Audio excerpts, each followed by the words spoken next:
E pronto, pode ir.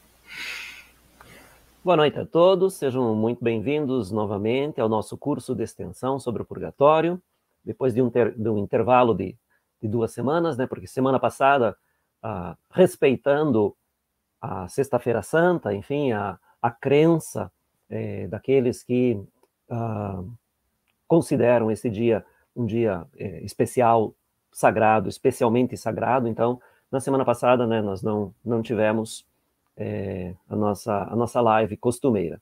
Mas hoje voltamos e chegamos, então, ao canto 4 do Purgatório.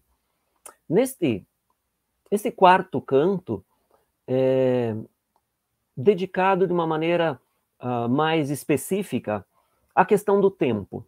Na verdade, nós temos aqui, né, o Sol e o tempo, o Sol como marcador do tempo, né? Mas este quarto canto é essencialmente dividido em 4 partes. A primeira parte, mais breve, é uma menção à constituição da alma humana. E esse tema é trazido à tona a partir da percepção que Dante tem de que ele passou muito tempo com Manfredi, né, que vocês devem lembrar, é o personagem principal do terceiro canto, e ele não viu o tempo passar.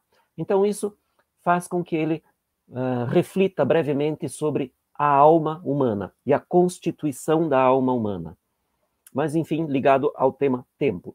Depois, um segundo momento, ou uma segunda parte do canto, que é dedicada ao imenso esforço físico de Dante para subir, estimulado fortemente por Virgílio, que também vai sempre estimular Dante a não perder tempo. Então, de uma maneira um pouco colateral, também esta segunda parte está ligada à questão do tempo, de aproveitar o tempo. Depois nós temos na terceira parte do canto uma discussão que é mais uma demonstração de conhecimento, de erudição de Dante, do conhecimento específico de astronomia de Dante. E tem como ponto de partida sempre a questão do tempo.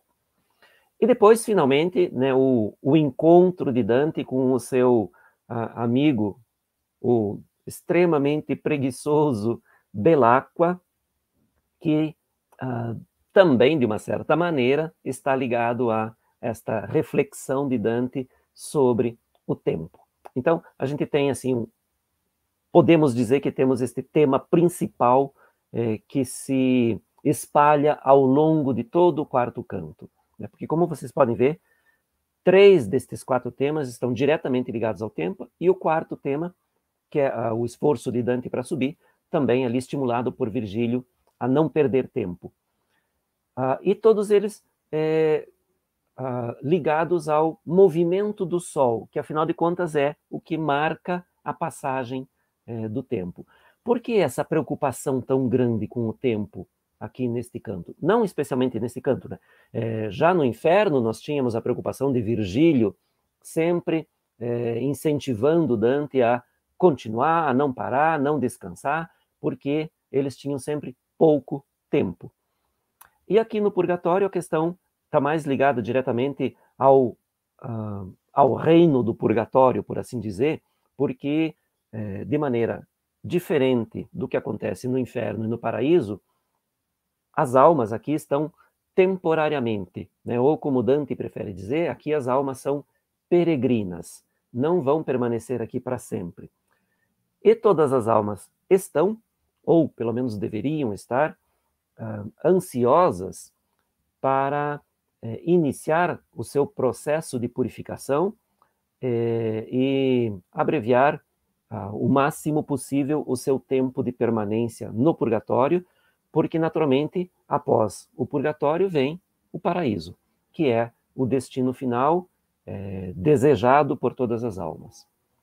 Então nós vamos ver depois da leitura do canto como é que essas 4 partes do canto se articulam em torno dessa questão do movimento do Sol, da passagem do tempo, da necessidade de aproveitar bem o tempo.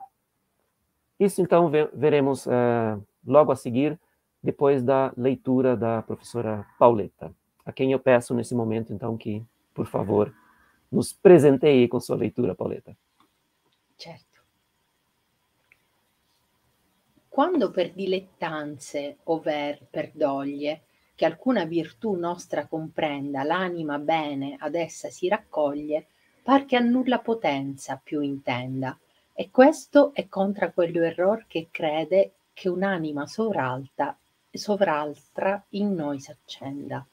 E però, quando sode cosa o vede che tegna forte a sé l'anima volta, vassene il tempo e l'uom non se ne avvede. Ch'altra potenza è quella che l'ascolta, e altra è quella che ha l'anima intera. Questa è quasi legata e quella è sciolta. Di ciò ebb'io esperienza vera, udendo quello spirito e ammirando, che ben 50 gradi salito era lo sole, e io non m'era accorto, quando venimmo ove quell'anime ad una gridaro a noi, qui è vostro dimando, maggiore aperta molte volte in pruna con una forcatella di sue spine l'uom della villa, quando l'uve in bruna, che non era la calla onde saline lo duca mio, e io appresso, soli, come da noi la schiera si partine. Vassi in San Leo e discendesi in Noli, montasi su in Bismantova e in Cacume, con esso i piè, ma qui convien con voli. Dico con l'ale snelle, con le piume del gran disio, di retro a quel condotto che speranza mi dava e facea lume. Noi salavam per entro il sasso rotto, e d'ogni lato ne stringea lo stremo, e piedi e man volea il suol di sotto. Poi che noi fummo in sull'orlo supremo dell'alta ripa alla scoperta piaggia, maestro mio, diss'io, che via faremo? Ed egli a me, nessun tuo passo caggia, pur su al monte dietro a me acquista, finché n'appaia alcuna scorta saggia. Lo sommo era alto che vince la vista, e la costa superba più assai, che da mezzo quadrante a centro lista. Io era lasso quando cominciai. O dolce Patre, volgiti e rimira com'io rimango so, se non restai. Figliuol mio, disse, infin quivi ti tira, additandomi un balzo poco in sue, che da quel lato il poggio tutto gira. Sì, mi spronaron le parole sue, chi mi sforzai carpando appresso lui, tanto che il cinghio sotto i piè mi fue. A seder ci ponemmo ivi ambedui, volti a levante, onde eravam saliti, che suole a riguardar giovare altrui. Gli occhi prima drizzai ai bassi liti, poscia li alzai al sole e ammirava che da sinistra n'eravam feriti. Ben s'avvide il poeta ch'io stava stupido tutto al carro della luce, ove tra noi Aquilone intrava. Ond'egli a me, se Castore e Poluce fossero in compagnia di quello specchio che su e giù del suo lume conduce, tu vedresti il zodiaco rubecchio ancora all'orse più stretto rotare, se non uscisse fuor del cammin vecchio. Come ciò sia, se il vuoi poter pensare, dentro il raccolto, immagina Sion con questo monte in sulla terra stare, sì ch'amendue hanno un solo orizzon e diversi emisferi, onde la strada che mal non seppe carreggiar feton, vedrai come a costui convien che vada da l'un, quando a colui dall'altro fianco, se lo intelletto tuo ben chiaro bada. Certo, maestro mio, diss'io, unquanco non vid'io chiaro, sì com'io discerno, là dove mio ingegno parea manco, che il mezzo cerchio del moto superno, che si chiama equatore in alcun'arte, e che sempre riman tra il sole e il verno. Per la ragion che dii, quinci si parte verso settentrion, quando gli ebrei vedevan lui verso la calda parte. Ma se a te piace, volontier saprei quanto averno ad andar, che il poggio sale, più che salir non posson gli occhi miei. Ed egli a me, questa montagna è tale che sempre al cominciar di sotto è grave, e quanton più va su e men fa male.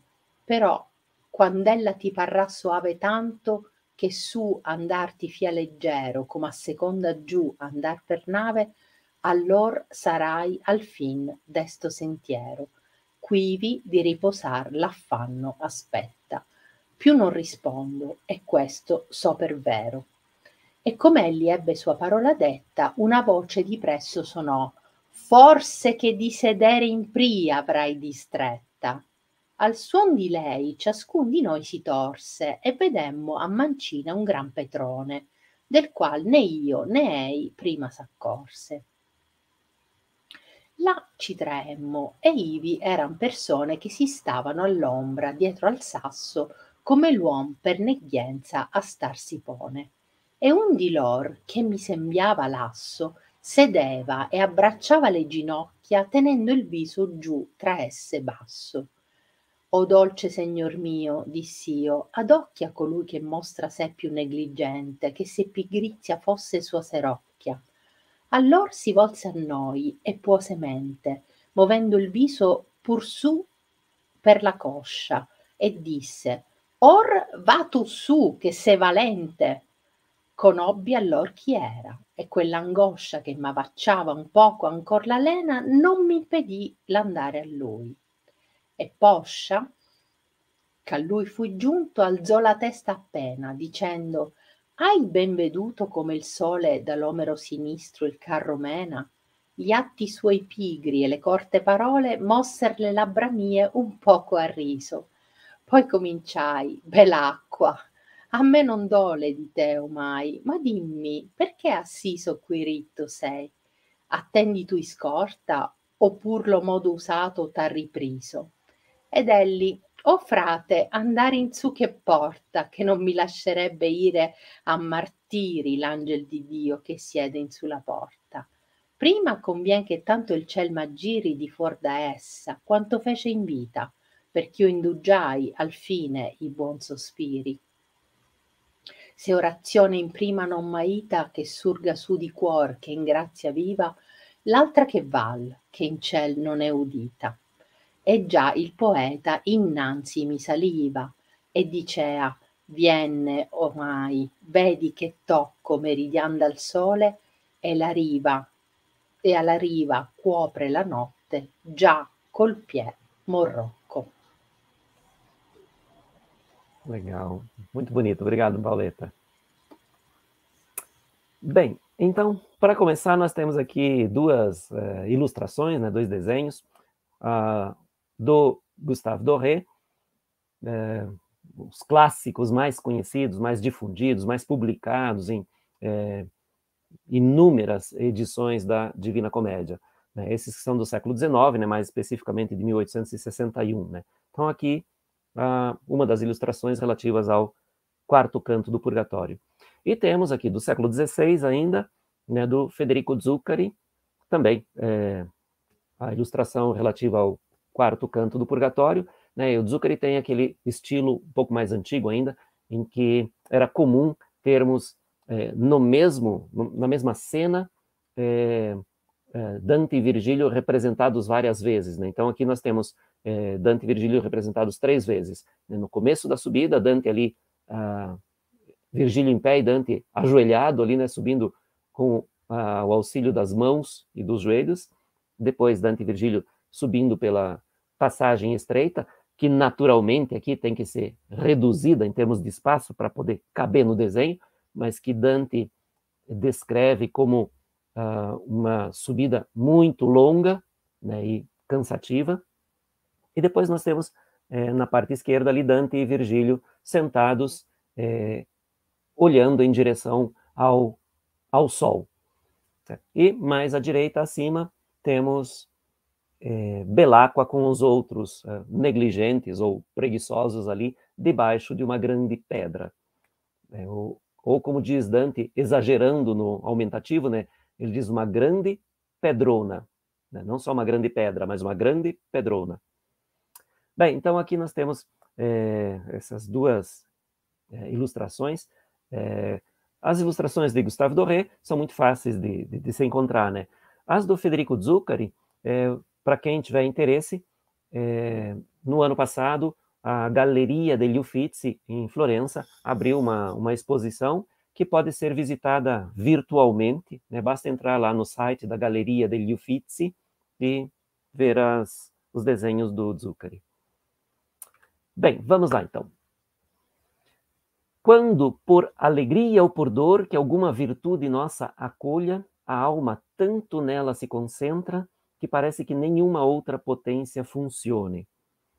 Isto vai contra aquele erro que crê que uma alma sobre a outra em nós se acenda. Bem, então Dante abre aqui esse discurso ligando o quarto canto ao final do terceiro, naturalmente, como vocês devem lembrar, no terceiro canto Dante está conversando com o rei Manfredi, né, e ele perde a noção do tempo, porque como a conversa estava interessante, Dante se concentra totalmente, perde a noção do tempo. Então é isso que ele está dizendo aqui, né? Quando por alegria ou por dor, e aqui naturalmente Dante está falando da alegria de encontrar o rei Manfredi aqui no purgatório e não no inferno, como era, digamos assim, o mais provável de se pensar, visto que Manfredi foi excomungado várias vezes.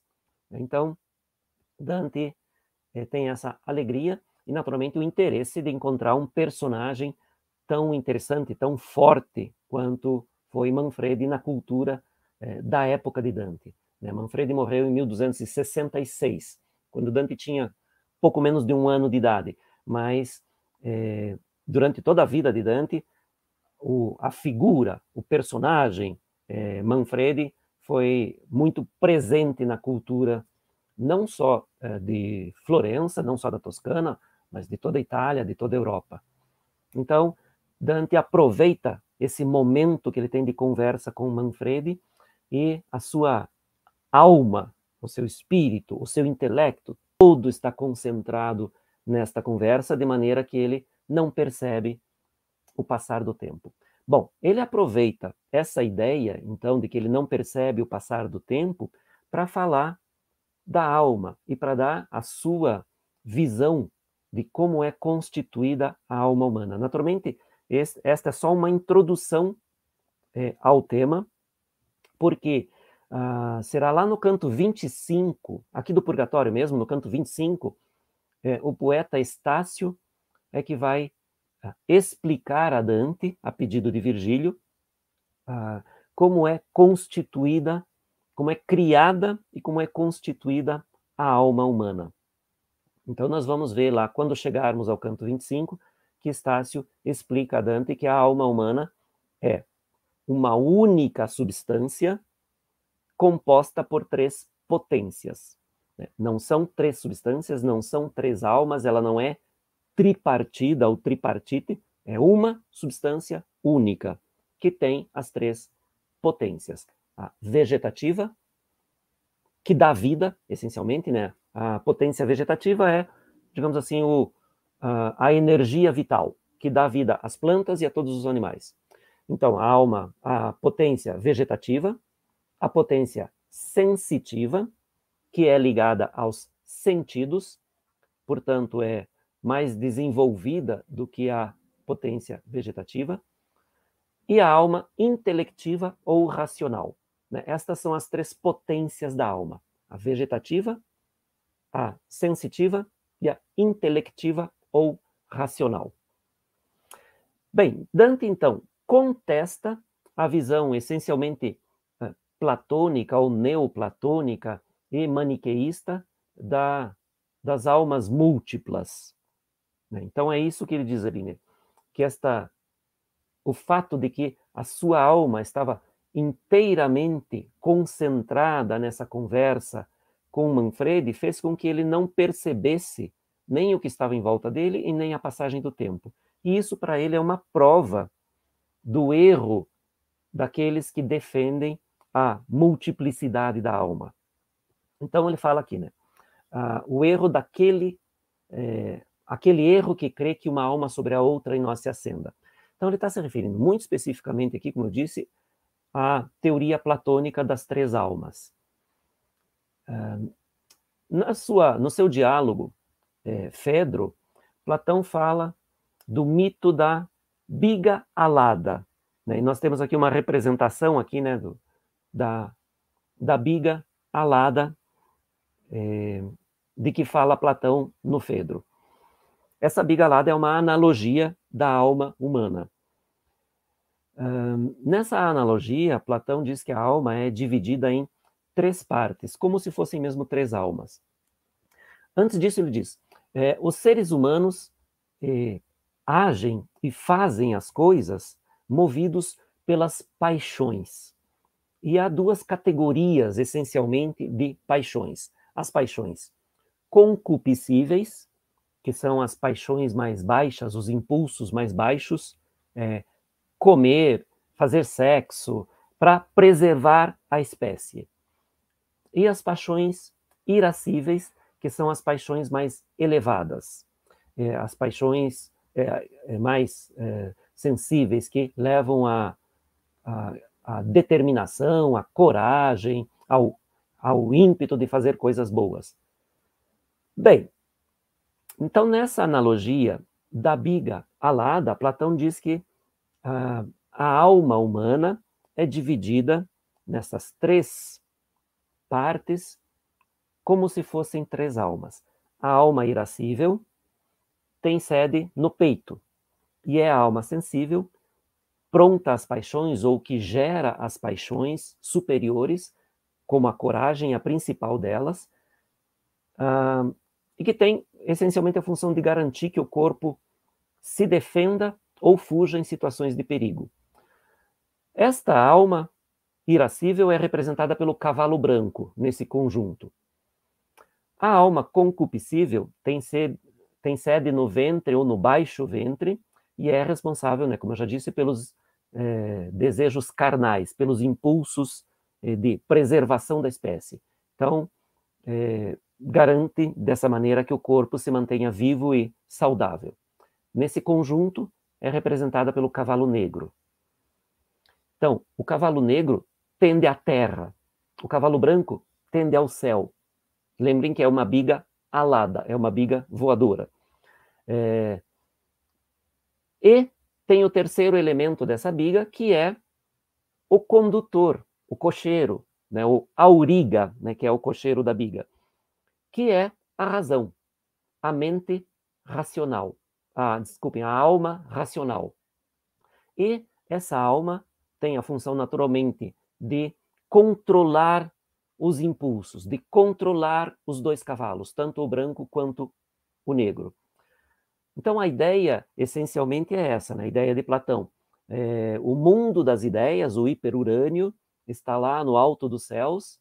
O cavalo branco tende a sempre subir, esquecendo a terra. O cavalo negro tende a sempre descer, buscando a terra. Então, eles tendem a se distanciar um do outro. E o auriga, a razão, a alma racional, tem que controlar os 2 para que sigam em equilíbrio. Então, esta é a analogia figurativa de Platão para descrever a alma humana. Então, a alma irascível, a concupiscível e a racional. Bem, Dante considera isso um erro, porque para Dante a alma é uma única essência, coesa, composta por essas 3 potências. O que ele vai dizer, então, continuando? Por isso, porque o isso que ele quis dizer que a alma se concentra toda, né, a alma que se concentra toda em um único objeto. Então, por isso, quando se ouve algo ou se vê que tenha forte a si a alma atraído, passa o tempo e o homem não percebe.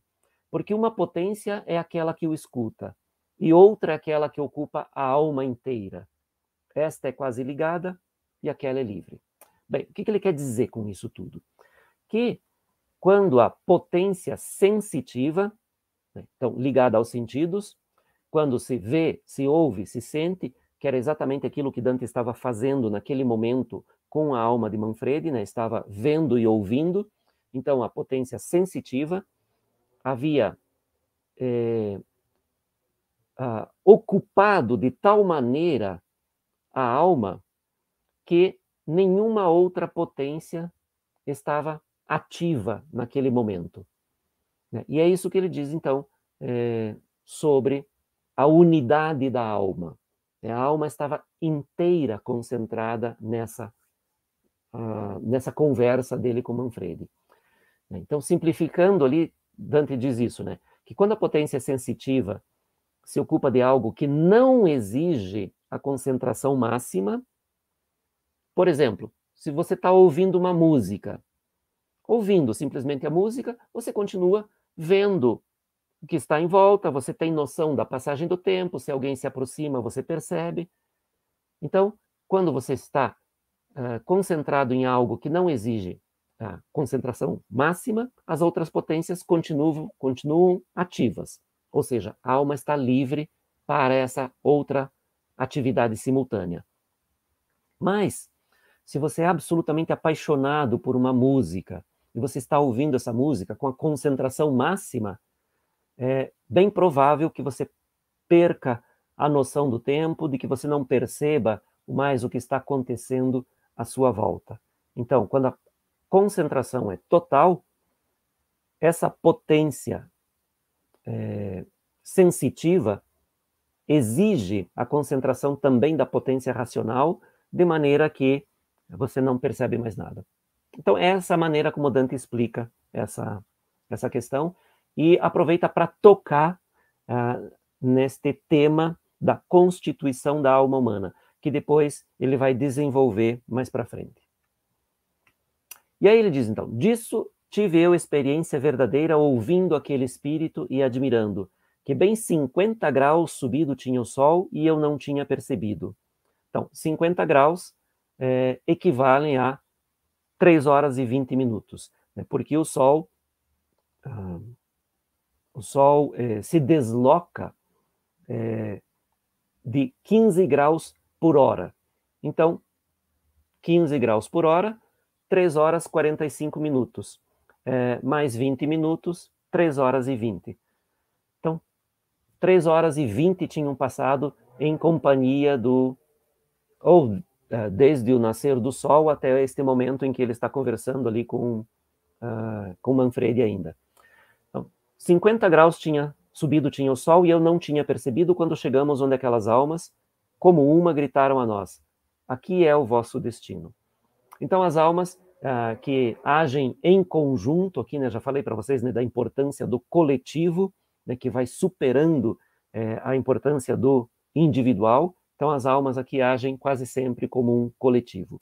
Mas há exceções. Uma delas nós vamos ver ainda hoje. E aí vem o segundo tema, que é a dificuldade da ascensão, né, da subida à montanha.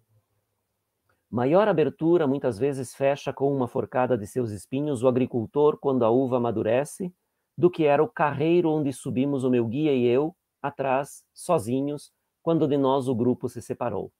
Então ele começa dizendo que a abertura que havia na rocha, pela qual eles tinham que subir, era tão estreita que muitas vezes a abertura numa cerca em torno de um vinhedo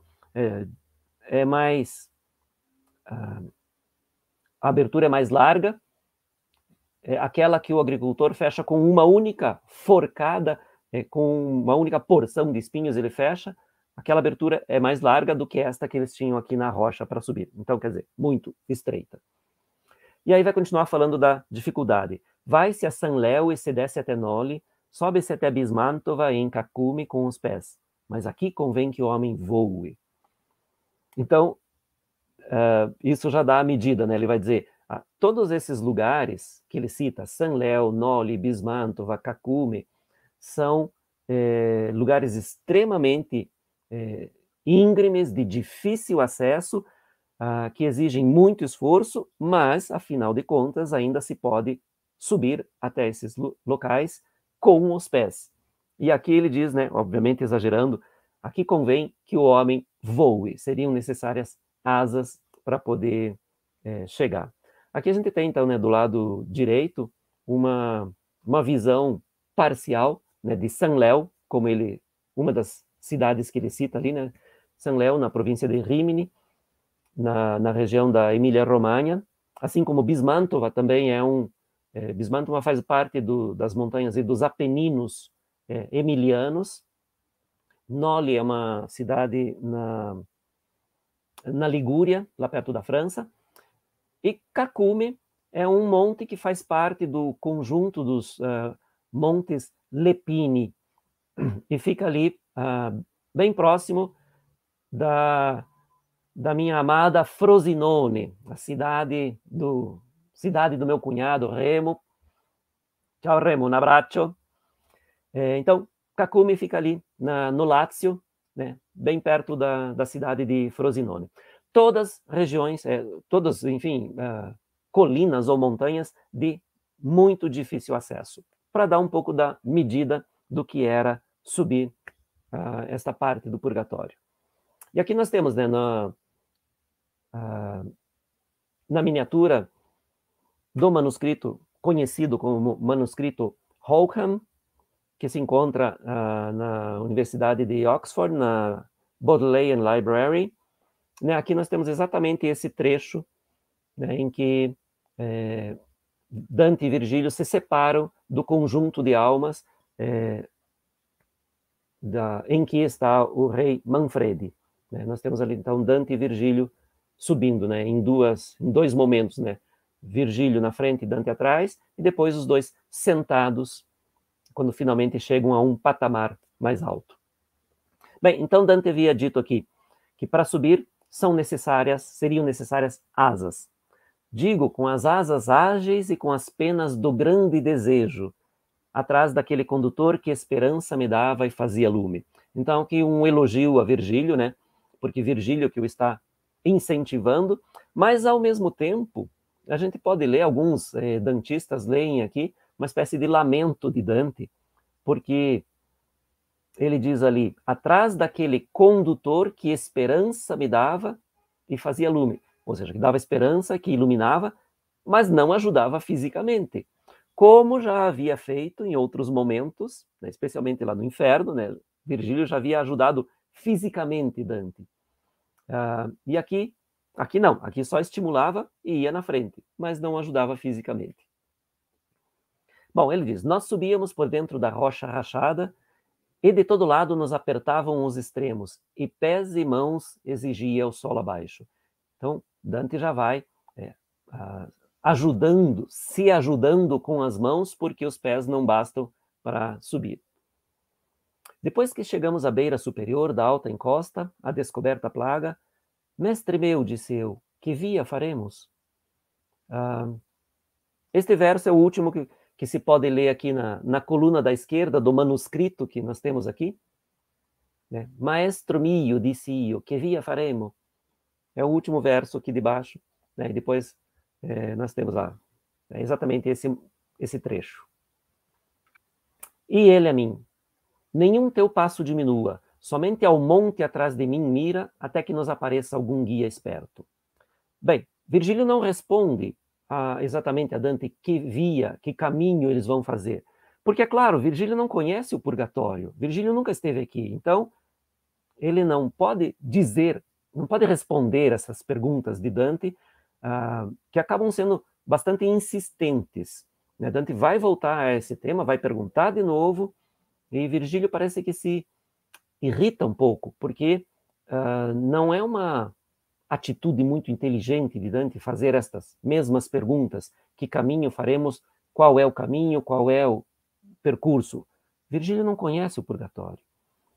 Claro que Virgílio não quer admitir ainda que ele está mais ou menos na mesma situação de Dante, né? Então, o que ele faz? Ele exerce a sua função de guia intelectual, a sua função de voz da razão, ou seja, estimula Dante a subir. É a razão que estimula o físico, que estimula o corpo.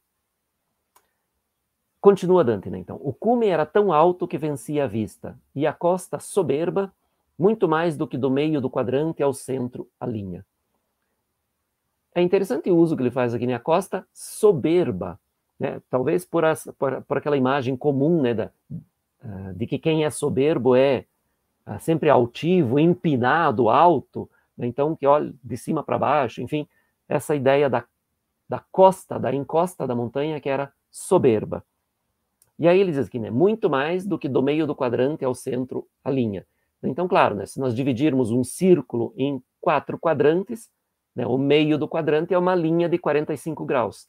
Então, aqui, o que ele está dizendo é que essa inclinação era tão íngreme que era superior a 45 graus, né, quase na vertical, a montanha que eles têm que subir. Eu estava cansado quando comecei. Ó doce pai, volta-te e observa como eu fico sozinho se não paras. Bem, Dante, muitas vezes, nós já vimos, né, e comentamos, Dante é um pouco ácido, um pouco rígido demais com Virgílio, às vezes se irrita um pouco com Virgílio e não é muito afetuoso. Mas todas as vezes em que Dante se encontra nessa situação de extremo cansaço, de extrema necessidade, todas as vezes em que ele se encontra nessa situação, ele demonstra, né, no seu discurso esse afeto. Então, caro pai, doce pai, né, isso aparece sempre quando ele está exausto. E aqui é o que ele diz, né? Ó doce pai, volta-te, porque ele está praticamente desistindo. E diz, se tu não paras, eu fico sozinho, porque não consigo mais. E Virgílio respondendo a esta expressão mais afetuosa, ó doce pai, Virgílio responde, filho meu, né, adequando o nível. Disse, até aqui arrasta-te. Vejam que Dante realmente parece estar numa situação de exaustão extrema, né? Então Virgílio não diz caminha, suba, venha, mas arrasta-te, porque parece que não há outra alternativa. Mas Virgílio ainda assim não ajuda fisicamente Dante. Filho meu, até aqui arrasta-te, indicando-me um patamar pouco acima, que daquele lado o monte todo circunda. Então eles chegaram a esse patamar, ou a esse terraço, que dá a volta em todo o monte, ainda no antepurgatório. Tanto me esporearam as palavras suas, que eu me esforcei engatinhando atrás dele, até que o plano sob os meus pés tive. Então aqui Dante insiste, né, e dá muito bem a ideia da dificuldade. Virgílio diz para ele se arrastar até lá em cima. E ele diz que ele foi engatinhando, porque já não consegue mais andar. A sentar nos pusemos ali ambos, embora Virgílio não precisasse, né, mas, obviamente, por não só condescendência, mas por necessidade, visto que Dante não aguenta mais, Virgílio se senta ao lado dele e espero, né? Então, a sentar nos pusemos ali ambos, voltados ao levante, por onde tínhamos subido, que costuma orientar quem o observa. Então, o levante, o sol, de onde o sol nasce, e é o sol que orienta quem o observa. Os olhos antes voltei aos baixos lidos, depois os ergui ao sol, e me admirava que da esquerda éramos por ele atingidos. Então Dante, neste momento em que já está sentado, portanto, pode descansar um pouco e prestar atenção em torno de si, olha primeiro para baixo, né, para o mar, depois a praia, enfim, depois olha para o sol. E percebe que o sol parece estar vindo do lado errado. Né? Eles que estão de frente para o sol, Dante imagina que o sol deveria vir um pouco mais do lado direito, e aqui o sol vem do lado esquerdo. Então, quer dizer, algo parece errado.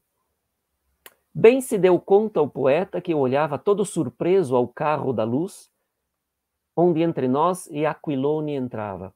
Aquilone é o nome de um vento gelado que vem do norte, mas aqui vale como norte, como localização geográfica mesmo, né? Ponto geográfico. Então, o sol entre eles, no purgatório, e o norte, o sol vinha um pouco mais da esquerda do que deveria. E aí Virgílio vai explicar. Virgílio percebe, né, a surpresa de Dante e explica. Pelo que ele a mim, se Castor e Pollux estivessem em companhia daquele espelho que para cima e para baixo sua luz conduz. Bom, depois ele vai continuar ali, mas enfim, Castor e Pólux. Aqui a gente tem, né, duas estátuas, né, justamente dos irmãos gêmeos, Castor e Pólux, que se encontram no Campidoglio, no centro de Roma. Né, são duas estátuas do período tardo imperial romano. Estão lá no Campidoglio.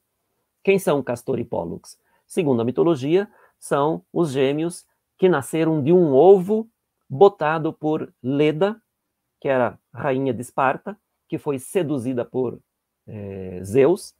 Zeus aparece a Leda na forma de um cisne branco, e por isso, depois de seduzi-la, ela engravida e bota 2 ovos.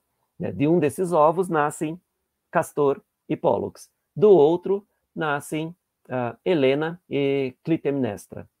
A famosa Helena, chamada Helena de Troia, né, que na verdade não era de Troia, mas de Esparta. Né? Enfim, desses 2 ovos botados por Leda, resultantes da sua relação com Zeus, então nascem Helena e Clitemnestra de um ovo, Castor e Pólux do outro ovo. E dedicado a estes 2 gêmeos, o nome da constelação de Gêmeos. Então, o que Virgílio vai dizer aqui é que se o Sol, aquele espelho que para cima e para baixo sua luz conduz, né, o Sol estivesse em companhia dos Gêmeos, ou seja, em conjunção com a constelação de Gêmeos, o Sol nasceria ainda mais ao norte do que Dante o vê neste momento, né? Porque agora eles estão aqui praticamente no equinócio de primavera, em que o Sol está alinhado com o Equador. Se fosse mais próximo do inverno, o Sol estaria mais próximo do verão no hemisfério norte, o Sol estaria mais ao norte ainda.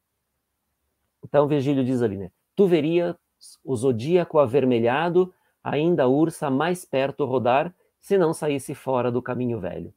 Então aqui tem uma figurinha ali, um desenhinho, né? Em que nós temos o purgatório lá no hemisfério sul, Jerusalém lá no hemisfério norte, e o Sol ali alinhado com o Equador. E naturalmente, como o Sol, nós sabemos hoje que a inclinação é da Terra em relação ao Sol, mas no tempo de Dante era o Sol que girava em torno da Terra, né? Então eles imaginavam que o Sol sofria essa inclinação de 23 graus e meio para cima e para baixo, né, em relação ao Equador, e isso que gerava o alternar-se das estações. Então é isso que Virgílio está explicando para Dante, né? Que estando aqui no purgatório, de frente para o Sol, vendo o nascer do Sol, enfim, não o nascer, mas ainda de manhã, de frente para o Sol, se o Sol estivesse em conjunção com a constelação de Gêmeos, que fica mais para cima, Dante o veria ainda mais ao norte. Enquanto que quando Dante estava na Itália, lá em cima, olhando de frente para o Sol estava à sua direita. Então é esta a situação aqui que Virgílio explica. Mas Virgílio não explica tudo. Virgílio, cumprindo a sua função de guia intelectual, vai estimular Dante a refletir por conta própria. E aí diz isso, ó. Como isso se dá? Se quiseres poder pensar em ti recolhido, imagina Sion, Jerusalém, né? Imagina Sion e este monte sobre a terra estarem, de modo que ambos têm um só horizonte e diferentes hemisférios. Como no desenhinho ali do lado, né? Onde a estrada que mal soube percorrer Fetonte, então a estrada que mal soube percorrer Fetonte, Fetonte é o filho de Apolo. Apolo que dirige o carro do Sol. Então Fetonte, segundo o mito, pegou o carro de Apolo e não conseguiu controlá-lo, e o céu começou a pegar fogo, e aí Zeus fulminou Fetonte, e o resultado da queima é a Via Láctea. Então esse é o mito, né, da Via Láctea, de Fetonte, que é o filho de Apolo. Então, essa estrada que mal soube percorrer Fetonte é o percurso do Sol. Verás como a este convém que vá de um, quando aquele do outro lado seu intelecto teu bem claro cuida. Então, ele está dizendo, o Sol, durante o equinócio de primavera, ele está alinhado com o Equador. Mas, no inverno e no verão, ele vai estar ou acima do Equador ou abaixo do Equador. A mesma distância que ele está acima do Equador é a distância que os hebreus ouviram, ou veem durante o inverno, e a distância que as almas do purgatório o veem durante o verão. Então é isso, né? E aí Dante, que parece também ter entendido perfeitamente aquilo que Virgílio explicou, vai dizer: certo, mestre meu, disse eu, nunca vi tão claro como agora posso discernir, lá onde meu engenho parecia lacunoso, que o meio círculo do movimento superior, que se chama Equador em alguma arte, então, que se chama, aqui o círculo do movimento superior é o Equador celeste, que nem sempre, na astronomia, o Equador celeste não coincide com o Equador terrestre. Então, aqui Dante está falando do Equador celeste. O meio círculo do movimento superior, que se chama Equador em alguma arte, na astronomia, e que sempre fica entre o Sol e o inverno, pela razão que dás, daqui é distante até o setentrião, quanto os hebreus o viam longe da parte mais quente. Bem, então aqui esse é todo um discurso técnico, né, que Dante está fazendo para demonstrar a Virgílio que ele conhece bem a arte da astronomia. Aqui a gente tem uma representação do globo terrestre, com o Sol sobre o purgatório, então iluminando o purgatório, Jerusalém do outro lado lá, então é noite em Jerusalém, e a gente tem aqui as constelações ali em volta, né, para representar a posição do Sol em relação ao purgatório. E aqui o que Virgílio explicava a Dante, que se o Sol estivesse em alinhamento com Gêmeos, o Sol estaria ainda mais deslocado. Bem, então Dante faz todo esse discurso para dizer que, sim, entendeu perfeitamente. Mas se a ti agrada, e aí muda de assunto. Então, a impressão que dá é que Dante achou um pouco exagerada a explicação de Virgílio, não precisava tudo isso, ele já havia entendido, então ele demonstra muito bem essa compreensão. E aí ele diz, mas o que eu quero saber mesmo, né, Dante parece dizer isso, né, o que eu quero saber mesmo é a distância que nós ainda temos que percorrer. E é outra daquelas perguntas bastante ingênuas, por assim dizer, porque Virgílio não tem como saber. Mas se a ti agrada, gostaria de saber quanto temos que ir, que o monte sobe mais do que subir podem os olhos meus. É interessante essa maneira como ele coloca, né? O monte sobe mais do que podem subir os olhos meus. E Virgílio, que não sabe, dá uma resposta que tende para um significado alegórico moral. Então ele diz, esta montanha é tal que sempre ao começar de baixo é difícil, e quanto mais se sobe, menos faz mal. Então, Virgílio não sabe quão alta é a montanha, mas ele diz isso, né? Esta montanha é análoga à prática da virtude. Isso que ele vai dizer na sequência aqui, né? É muito difícil no começo, mas à medida em que vai se subindo, esta ascensão não só vai ficando mais fácil, mas depois vai se tornar prazerosa, vai se tornar alegria. É isso que ele completa aqui. Por isso, quando ela te parecer suave, tanto que subir te será leve, como a corrente descer com barca, então estarás no fim desta trilha. Aqui, de repousar, a ansiedade controla, mas não respondo, e isto sei como verdade. Então é isso que Virgílio diz, né? Que esta montanha é como a prática da virtude. Muito difícil no começo, exige muito esforço, mas a partir do momento em que se começa e se vai adiante, começa-se a adquirir a capacidade e começa-se a adquirir o gosto, o prazer pela subida, pela prática da virtude. Tanto que no final ela vai parecer suave.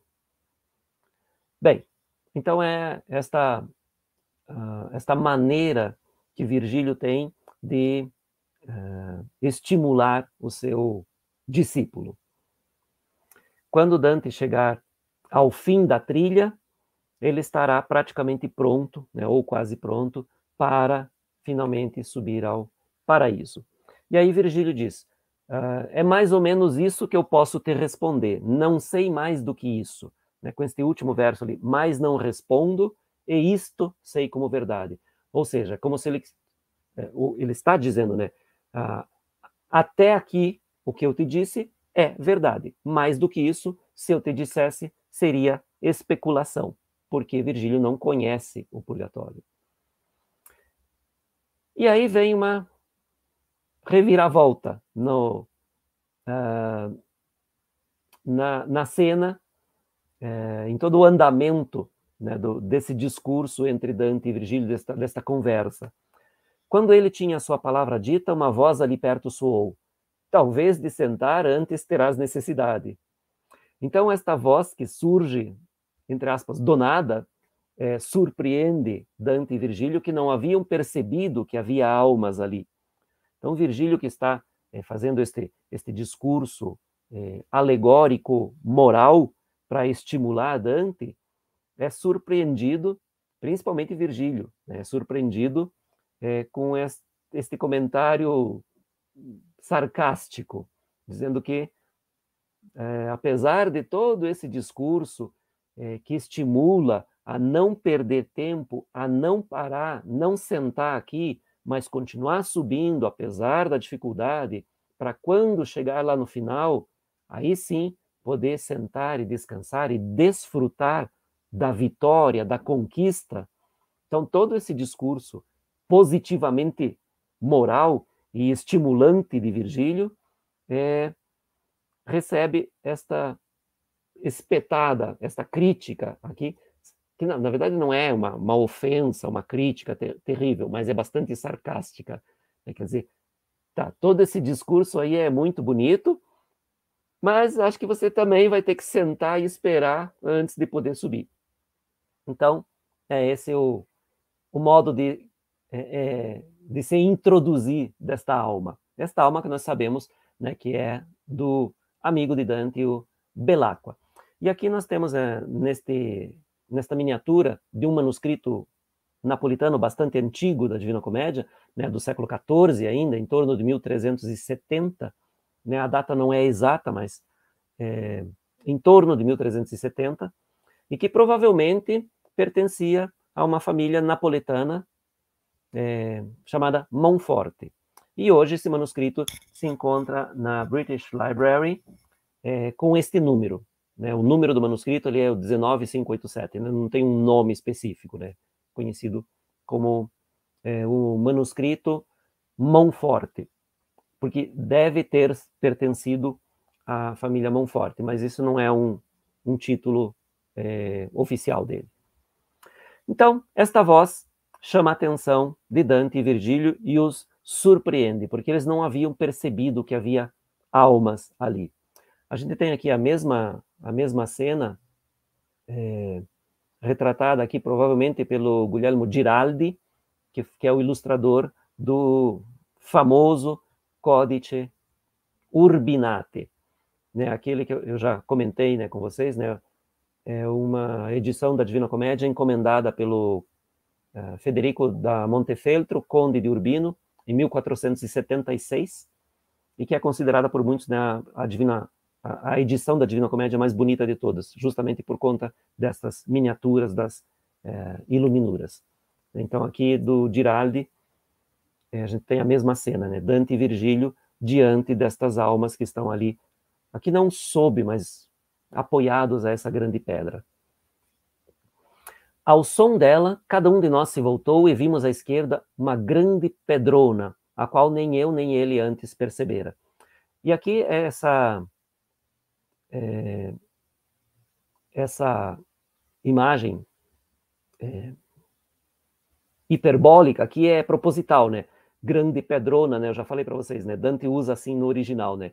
Pedrona, que já é um aumentativo, e é com o adjetivo grande ainda, né? Então, uma grande pedrona que nem Dante nem Virgílio haviam percebido ainda. E aí eles levantam e vão até lá. Até lá fomos, e ali havia pessoas que estavam à sombra, atrás da rocha, como o homem por negligência fica à toa. E um deles, que me parecia exausto, sentado, abraçava os joelhos, mantendo o rosto baixo entre eles. Então, a gente tem esta imagem destas almas todas que parecem, como diz Dante, né, que estão ali à toa, negligentes. E especialmente um deles parece exausto. Mas exausto do quê, né, gente? Nós nos perguntamos. De tudo, ou seja, de nada. Né? Simplesmente mantém ainda aqui no purgatório este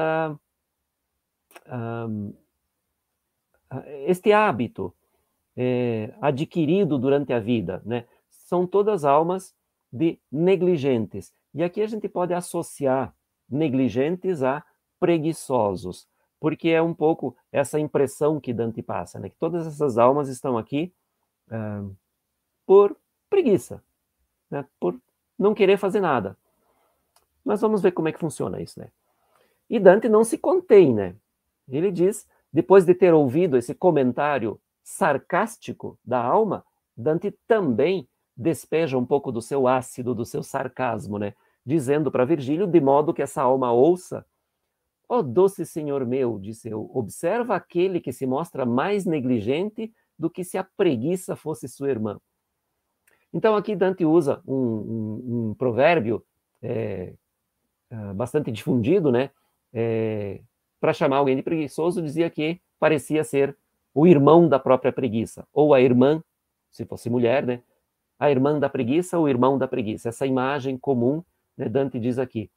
Ele se mostra mais negligente do que se preguiça fosse sua irmã.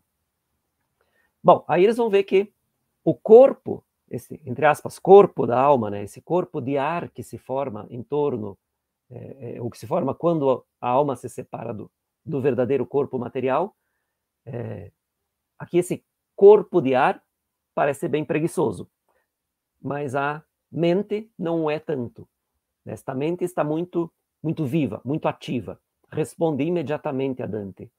Então se voltou a nós e prestou atenção, movendo o rosto um pouco acima da coxa. Vejam que não é muito.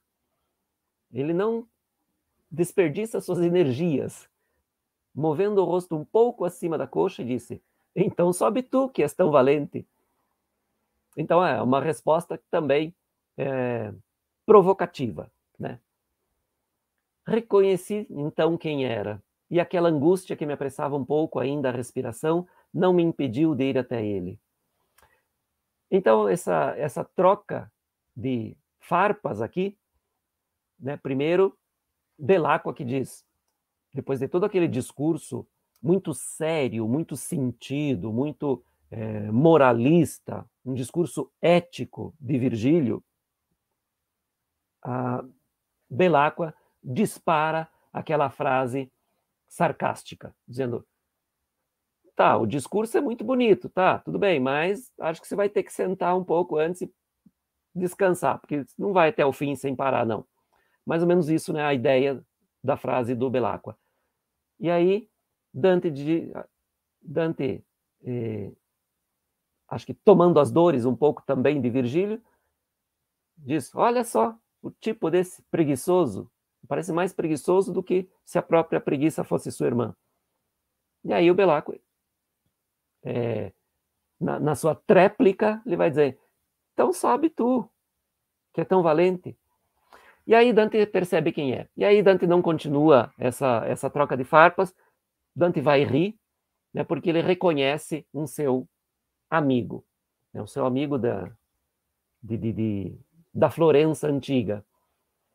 E aí aquela angústia, ele diz ali, aquela angústia que me apressava um pouco ainda a respiração, mas na verdade que aquela angústia é um pouco a angústia física mais do que moral, né, no sentido de que ele ainda estava muito cansado. Mas ele disse, aquela sensação que me apressava ainda a respiração não me impediu de ir até ele. Então, levanta e vai andando, chega próximo do Belacqua, né, porque o reconheceu.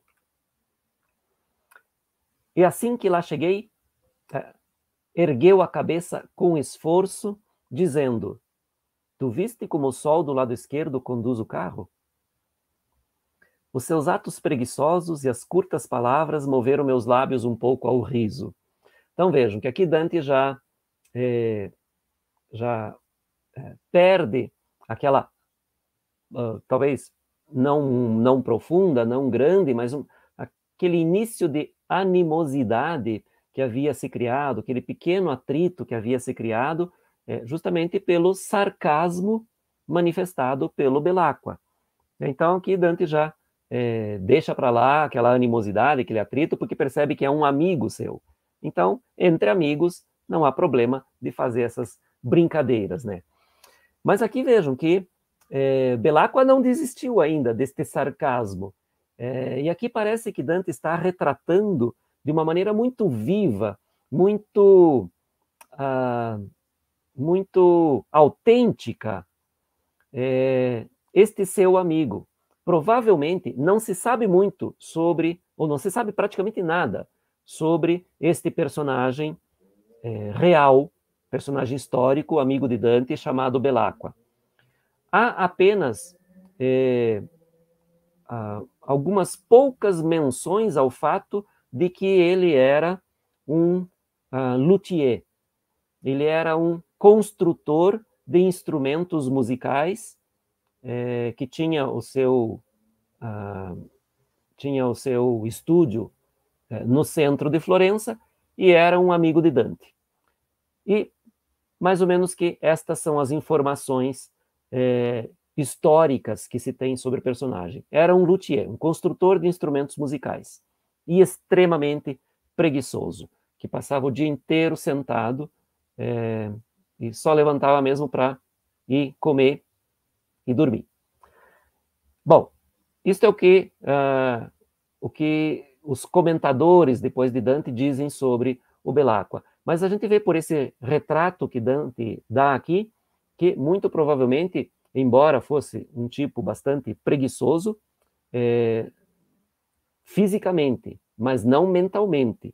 Quer dizer, tinha a frase ferina sempre pronta, o sarcasmo sempre sempre pronto, né? Então, esta frase que ele diz aqui, tu viste como o sol do lado esquerdo conduz o carro?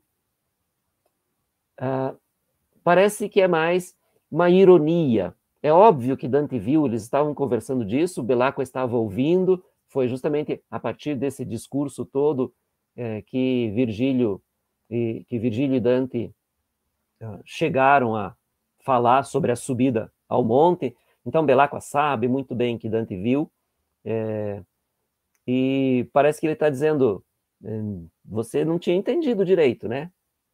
Foi preciso que o outro ali te explicasse. Então, parece que isso era algo que acontecia entre estes dois amigos, Dante e Belacqua, quando Dante ia visitar este luthier. É um retrato bastante interessante que Dante faz do Belacqua. E parece que Dante tinha...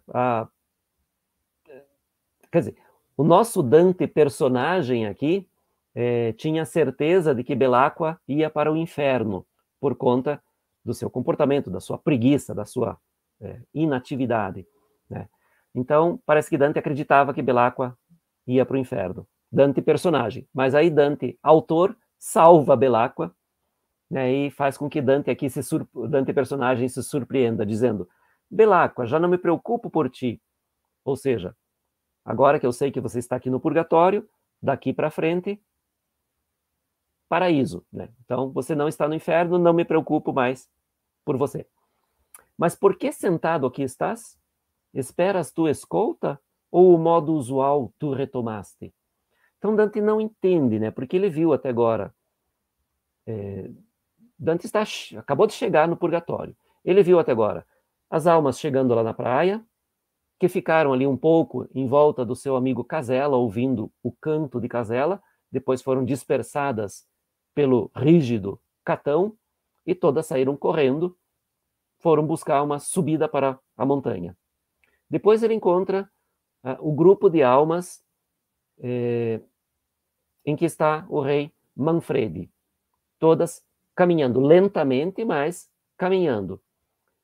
E provavelmente Dante imagina que todas as almas que estão aqui no purgatório estão ansiosas para subir, para chegar ao verdadeiro...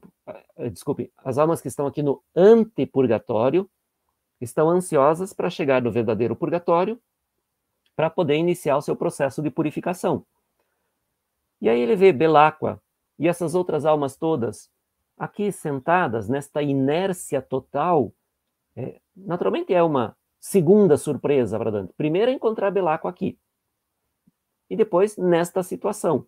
Exatamente como ele costumava se comportar durante a vida. Então por isso que ele pergunta aqui. O modo usual tu retomaste?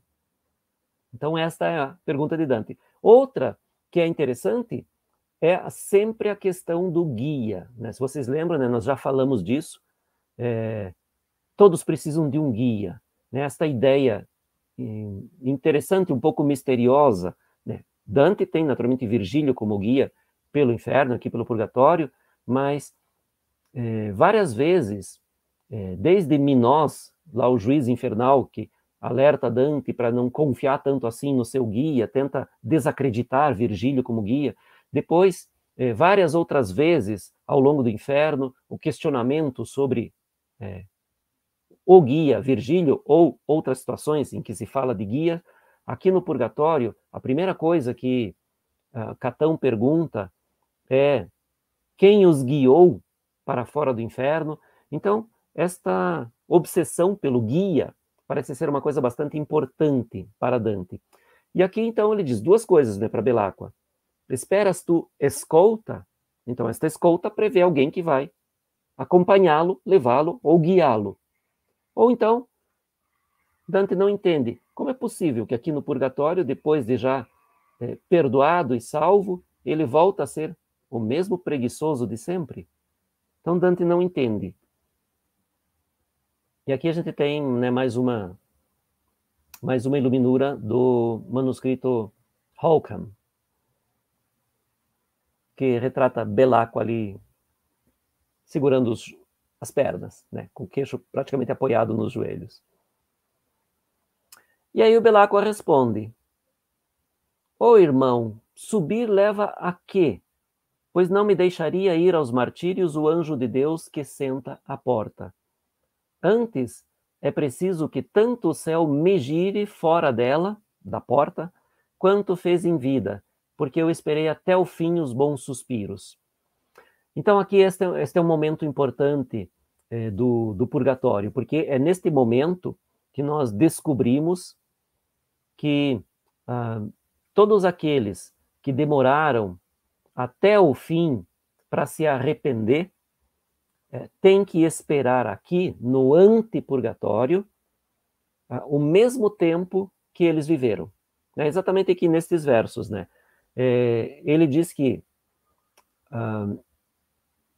não valeria a pena ele subir, não tem motivo para subir, né? E então ele tem uma grande coerência, uma grande lógica nisso que ele diz, porque não adianta ele subir. O anjo guardião da porta do verdadeiro purgatório não vai deixá-lo entrar, porque ele não pode entrar.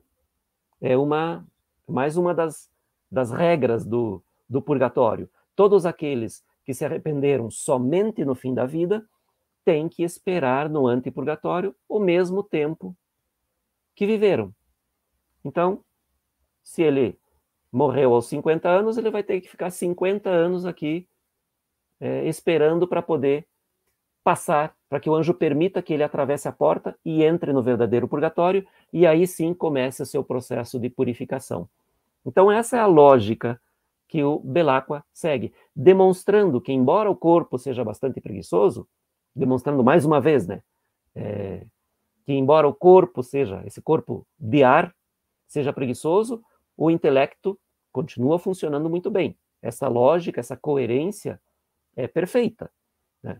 Para que ele vai subir se ele não pode entrar? O anjo não vai deixar ele passar.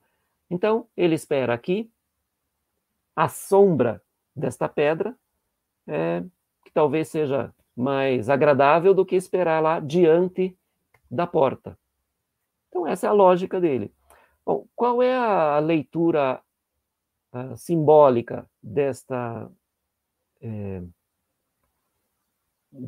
situação? A maior parte daqueles que interpretam este fato de que há uma lógica e há uma coerência na espera, falam do exercício da paciência, porque a virtude exige também a paciência. Há um momento certo para tudo. Porque, se vocês lembrarem aqui, o que nós já comentamos, eu acabei de falar, né, sobre a questão do tempo. Virgílio, que é a razão, Virgílio simboliza a razão, está sempre estressado com a questão do tempo. Não se pode perder tempo. Fica estimulando, fica tentando fazer com que Dante siga adiante com a maior rapidez possível. Não se pode perder tempo. E aí tem uma voz contrária aqui, que usa uma outra lógica, uma outra razão, uma outra coerência, para dizer, nem sempre é assim. Não é a pressa que vai resolver todos os problemas. Há o tempo certo para tudo. Então, é preciso também ter paciência. Então, parece que o Belacqua aqui dá uma informação a Dante, que é também uma certa lição a Dante e a Virgílio. Quer dizer, a razão tem que levar em consideração outros aspectos. Então, a paciência é um dom ligado à virtude. É preciso ter paciência. Parece que é isso. Essa parece ser a melhor interpretação. Naturalmente, vocês podem pensar, imaginar, buscar outras interpretações deste passo.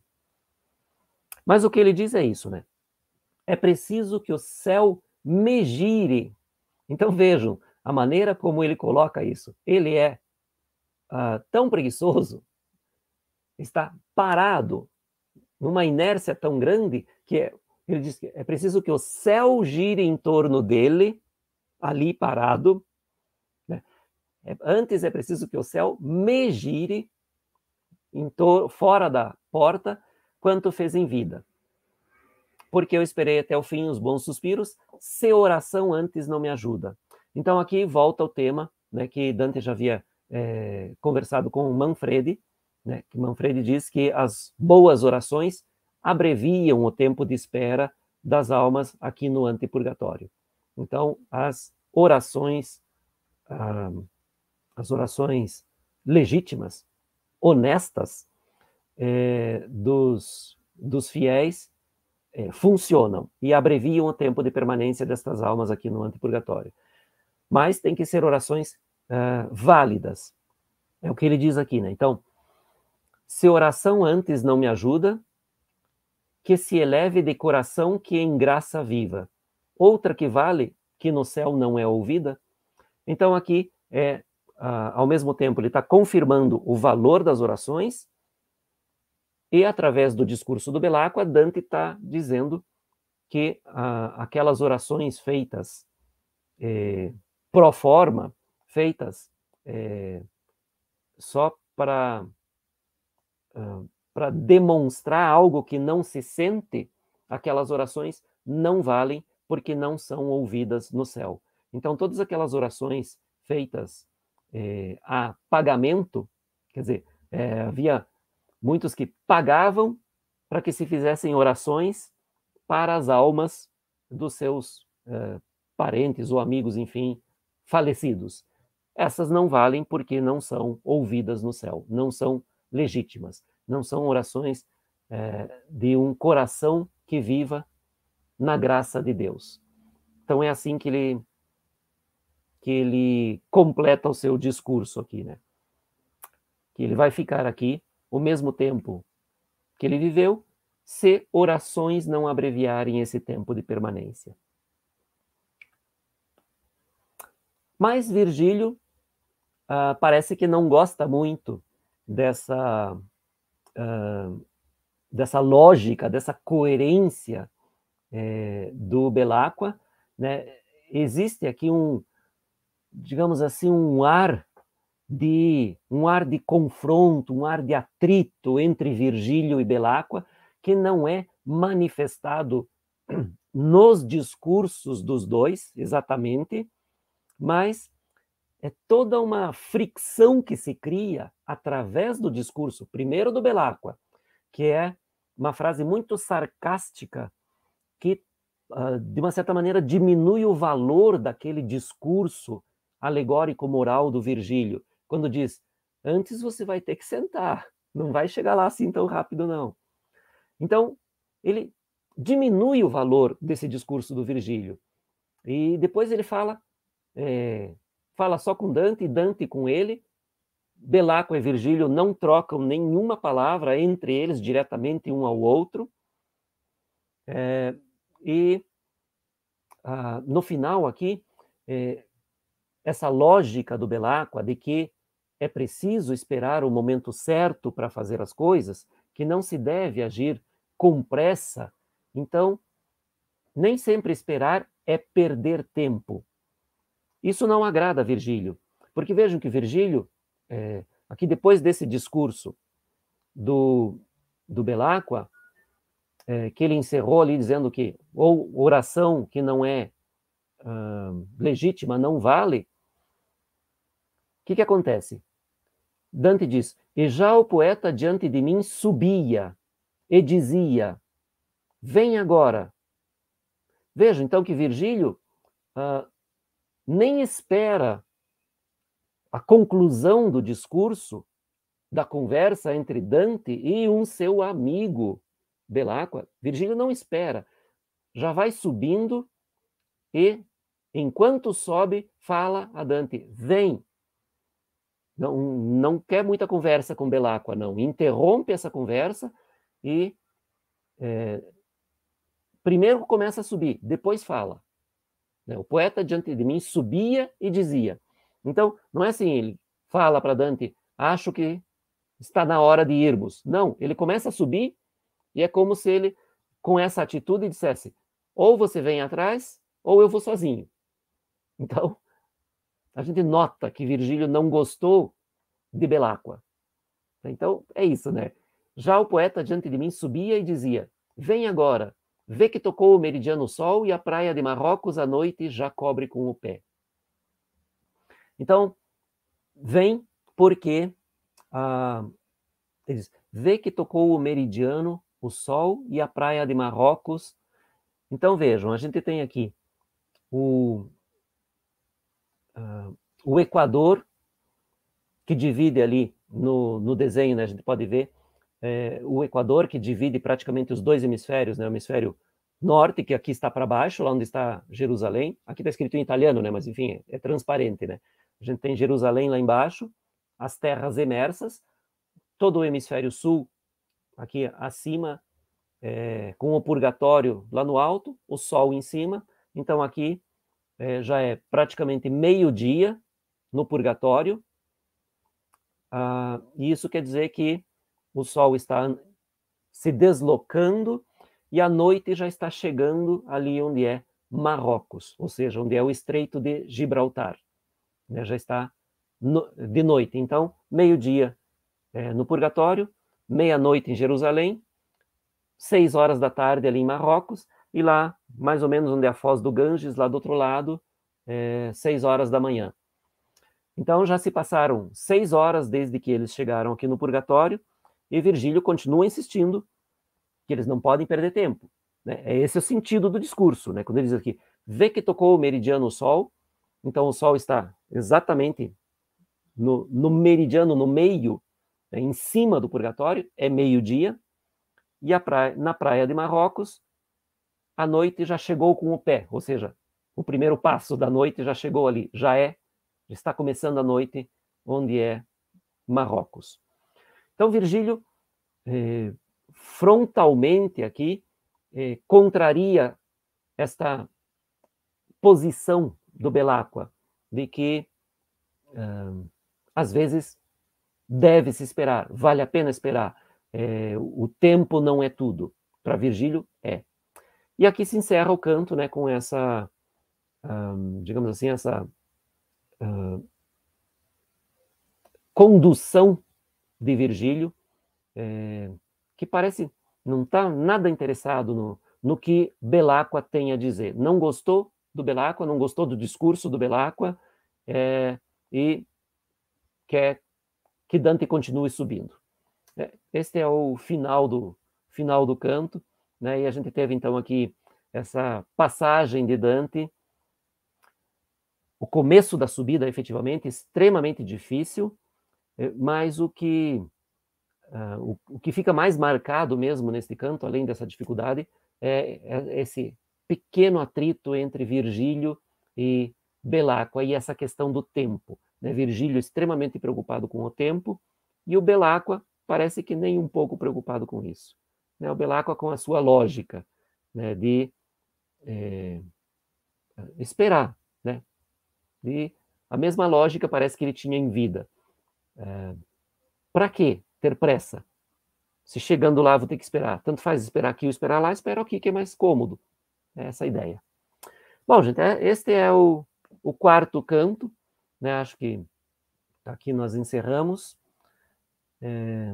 Na próxima semana a gente tem o canto quinto, que é muito interessante, porque ele se liga de uma maneira muito próxima, ou de uma maneira muito firme, a vários elementos do canto quinto do Inferno, que, como vocês devem lembrar, é um dos cantos mais famosos, mais conhecidos, mais sensacionais mesmo do Inferno. É o canto de Francesca e Paulo, é o canto do amor que sobrevive no Inferno. Né? Então, o canto quinto do Purgatório se liga diretamente a alguns elementos lá do canto quinto do Inferno. Então, na verdade, quem quiser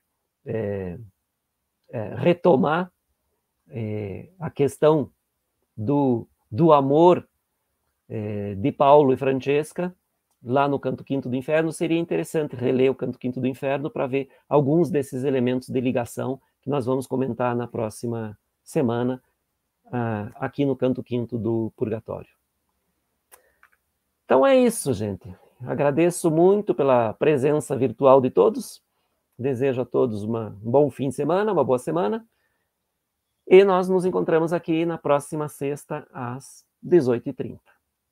Até lá. Tchau, tchau.